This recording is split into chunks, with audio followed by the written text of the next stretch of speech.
Welcome to TLJ, Tonterías Las Justas, your weekly dose of common sense to live better.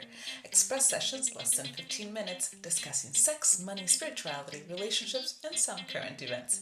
Very practical and not politically correct. Why has meditation become so popular? What was once an outlier practice known by a few esoteric circles has in recent decades turned the tide to trigger a surge in interest in this Eastern tradition. Once you start to dig into the practice of meditation, you'll soon realize that there are many types and applications for them. As anything that goes from east to west, it takes an entirely different form and marketability than what was originally intended by its creators. All that aside, the benefit of meditation, mindfulness, and reflection are all evident with or without studies to validate it. Those that use the techniques corroborate its effects on serenity, clear thinking, emotional stability, among others. In one of my previous lives, I was a huge fan of the Christian mystics like St. John of the Cross, known as the mystical doctor, or St. Teresa of Avila, the mother of Carmelite reform. Both were mystics, poets, and ascetics.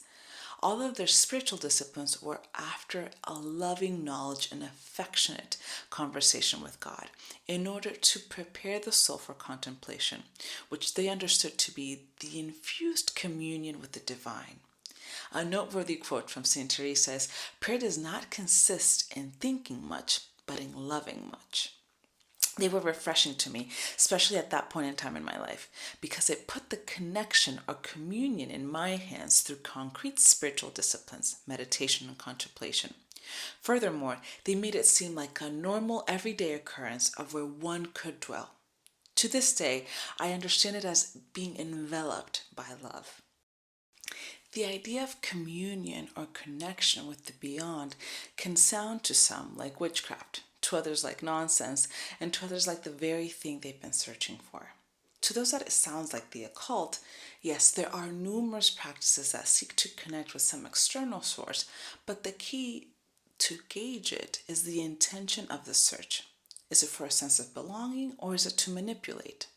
All truly occult practices that I've researched have one thing in common, and that is to seek personal gain at the expense of another, or exploitation of power in some degree.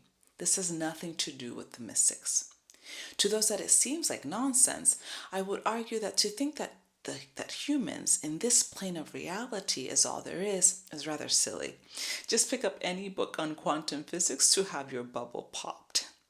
And for those that it sounds like music to your ears, I recommend giving this type of meditation or contemplation a try. It's similar to many other Eastern traditions, but using passages or imagery to evoke emotions that create states that are more receptive to insights and perceptions. To tell you that there is more to life than what meets the eye is useless. You'll simply have to decide to be open to it and be brave enough to explore. For those that are still not there yet, I still encourage you to try meditation, mindfulness exercises, or reflection. All of these give your mind and heart space to breathe, empty, and renew. They should be practiced daily and sometimes several times a day, depending on the demands of life. The greater the stressors, the greater the need to turn inward. Think of these practices as turning inward in order to not lose sight of your center. Ever increasing volume in the external world requires consistent discipline to not drown out the inner voice. Whether to connect to the source greater than you or simply to your inner voice, these techniques are a part of a healthy diet of well-being regardless of your belief system. With the remaining time, we'll do a short guided meditation. I'll ask you to please to not do this while driving or operating heavy machinery. Find a quiet and private place. Sit comfortably with your back straight, feet on the ground or your legs crossed, and close your eyes. Place your hands on your thighs and begin by taking a deep breath. Fill your lungs up completely. Hold and release through the nose. Let's repeat that again. Inhale, fill up your chest to its fullest capacity. Hold, and now release through the mouth. keep breathing normally and pay close attention to the sensations in your body as you breathe.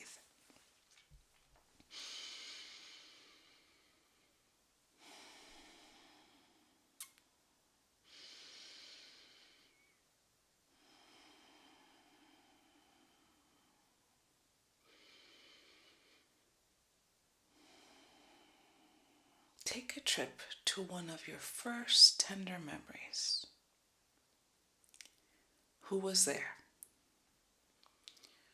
What was around you? How old were you?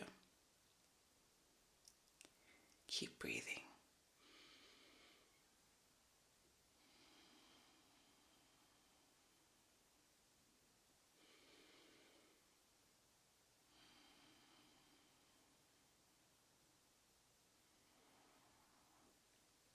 How did you feel?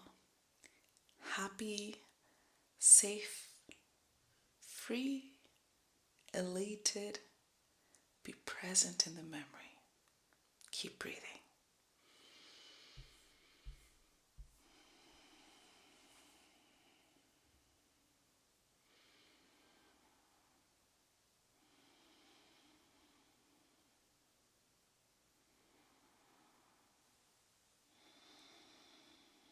Hold on to that feeling. Let it permeate through your entire body as you relive that moment.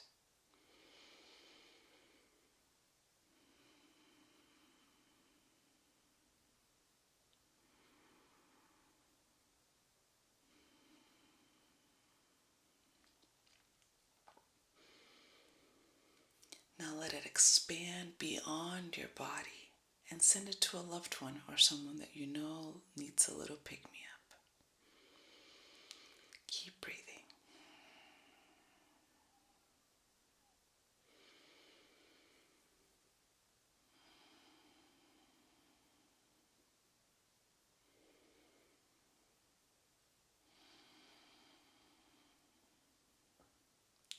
Bring your hands to your heart in an act of gratitude to yourself, to the memory, to the people that made it possible, and to this moment.